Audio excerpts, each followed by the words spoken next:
ক্রীড়ামন্ত্রী অরূপ বিশ্বাস তিনি ইতিমধ্যে মুখ্যমন্ত্রী মমতা বন্দ্যোপাধ্যায়ের কাছে একটি ইস্তফাপত্র পাঠিয়েছেন। যদিও অফিসিয়ালি তিনি সেই বিষয়ে লেখেননি বলে জানতে পারা যাচ্ছে। আবারও আপনাদের জানাবো, যেই খবর সামনে এসেছে, অরূপ বিশ্বাস, ক্রীড়ামন্ত্রী অরূপ বিশ্বাস, আমরা দেখেছি যুবভারতী কাণ্ডে তার ভূমিকাও কিন্তু বারংবার সামনে এসেছিল, তার উপর প্রশ্ন উঠেছিল এবং সেই ঘটনার প্রেক্ষিতে এবার অরূপ বিশ্বাস তিনি মুখ্যমন্ত্রী মমতা বন্দ্যোপাধ্যায়ের কাছে চিঠি লিখেছেন বলেই জানতে পারা যাচ্ছে। ইস্তফা পত্র পাঠিয়েছেন তিনি মুখ্যমন্ত্রী মমতা বন্দ্যোপাধ্যায়ের কাছে। আমরা দেখেছি গত শনিবারের যে ঘটনা, সেই ঘটনার প্রেক্ষিতে এই যে ইতিমধ্যে যেমনটা জানতে পারা যাচ্ছে, অরূপ বিশ্বাস, ক্রীড়ামন্ত্রী অরূপ বিশ্বাস, তার পক্ষ থেকে একটি ইস্তফাপত্র পাঠানো হয়েছে মুখ্যমন্ত্রী মমতা বন্দ্যোপাধ্যায়ের কাছে।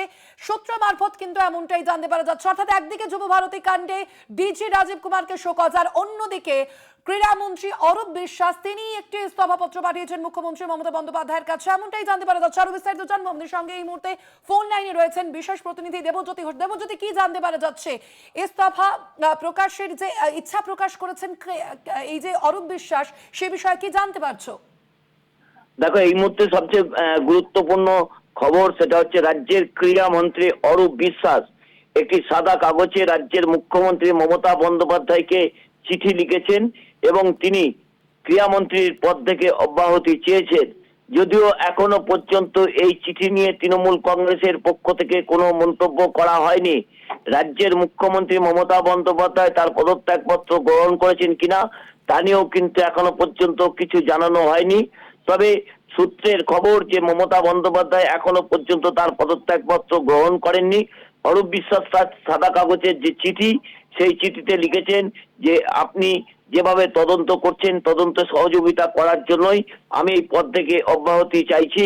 সেই চিঠি ইতিমধ্যে মুখ্যমন্ত্রীর কাছে পৌঁছেছে। তবে এখনো পর্যন্ত নবান্ন সূত্র থেকে তার পদত্যাগপত্র গ্রহণ করা হয়েছে কিনা তা নিয়েও প্রশ্ন উঠছে।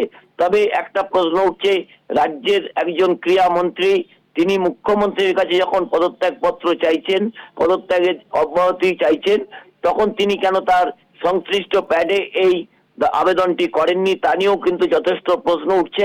তবে তৃণমূল কংগ্রেস সূত্রের খবর যে অরূপ বিশ্বাস সাদা কাগজে যে চিঠি লিখেছেন তা কিন্তু রাজ্যের মুখ্যমন্ত্রী মমতা বন্দ্যোপাধ্যায়ের কাছে পৌঁছেছে। তবে এই খবর আর কিছুক্ষণের মধ্যেই সত্যতা কিন্তু হয়তো নবান্নের পক্ষ থেকে জানানো হবে। তবে রাজ্যের মুখ্যমন্ত্রীর কাছে সেই চিঠি যে পৌঁছে গেছে তা কিন্তু বলাই বাহুল্য। অর্থাৎ অত্যন্ত গুরুত্বপূর্ণ যেভাবে দেবজ্যোতির সঙ্গে থাকো। আবারও যাব, আমাদের প্রতিনিধি অরিত্র ঘোষ রয়েছেন সরাসরি নিউজ রুম থেকে। অরিত্র, অর্থাৎ একদিকে আমরা দেখলাম যুবভারতী কাণ্ডে ডিজি রাজীব কুমারকে শোকজ করা হয়েছে, আর তার পাশাপাশি ইস্তফার ইচ্ছা প্রকাশ করেছেন ক্রীড়ামন্ত্রী অরূপ বিশ্বাস। অর্থাৎ কি জানতে পারা যাচ্ছে এখনো পর্যন্ত? দেখো, এখনো পর্যন্ত যেটা খবর উঠে আসছে যে ক্রীড়ামন্ত্রী ইচ্ছা প্রকাশ করেছেন, তার ইস্তফাপত্র গ্রহণ হয়েছে কিনা সেটা এখনো পর্যন্ত কোনো খবর সামনে নেই। তবে কুণাল ঘোষ, তৃণমূল কংগ্রেসের মুখপাত্র, তার ফেসবুক মাধ্যম এবং এক্স মাধ্যম থেকে তিনি চিঠি দিয়ে যেটা পোস্ট করছেন, তিনি যেটা লিখছেন, আমি কোট আনকোট করে বলছি, তিনি লিখছেন ব্রেকিং, ক্রীড়ামন্ত্রীর পদ থেকে অরূপ বিশ্বাসের ইস্তফা, নেত্রীকে চিঠি লিখে অব্যাহতি চাইলেন তিনি, সূত্রের খবর অনুমোদন করেছেন মুখ্যমন্ত্রী। এটা কে বলছেন? বলছেন কুণাল ঘোষ, তৃণমূল কংগ্রেসের যিনি মুখপাত্র রয়েছেন তিনি, এবং তিনি সামাজিক মাধ্যমে পোস্ট করে কিন্তু এটা ইস্তফার যে ইস্তফা প্রকাশ করেছেন অরূপ বিশ্বাস, সেই বিষয়টি সামনে এনেছেন। তবে এখনো পর্যন্ত অরূপ বিশ্বাসের যে ইস্তফাপত্র প্রকাশ করা বা ইস্তফা দেওয়ার ইচ্ছা, যে বিষয়গুলো সামনে আসছে, তার অফিসিয়াল সিলমোহর কিন্তু এখনো পড়েছে কিনা সেই বিষয়টা আমাদের কাছে স্পষ্ট নয়। তবে খুব উল্লেখযোগ্যভাবে যেখানে শনিবারের যে ঘটনা, এত বড় একটা ভ্যান্ডালিজম হয়ে গেল যুবভারতী ক্রীড়াঙ্গনে মেসির ইভেন্ট চলাকালীন, সেই ঘটনার পরিপ্রেক্ষিতে একটা মহল থেকে স্বাভাবিকভাবেই প্রশ্ন উঠছিল, একটা মহল থেকে বারবার দাবি উঠছিল যে ক্রীড়ামন্ত্রীর ব্যর্থতা, ক্রীড়ামন্ত্রীর কারণে এই ধরনের ঘটনা ঘটেছে। সেই জায়গায় দাঁড়িয়ে থেকে আদতে কি সিদ্ধান্ত নিয়েছেন ক্রীড়ামন্ত্রী অরূপ বিশ্বাস সেটা এখনো স্পষ্ট নয়।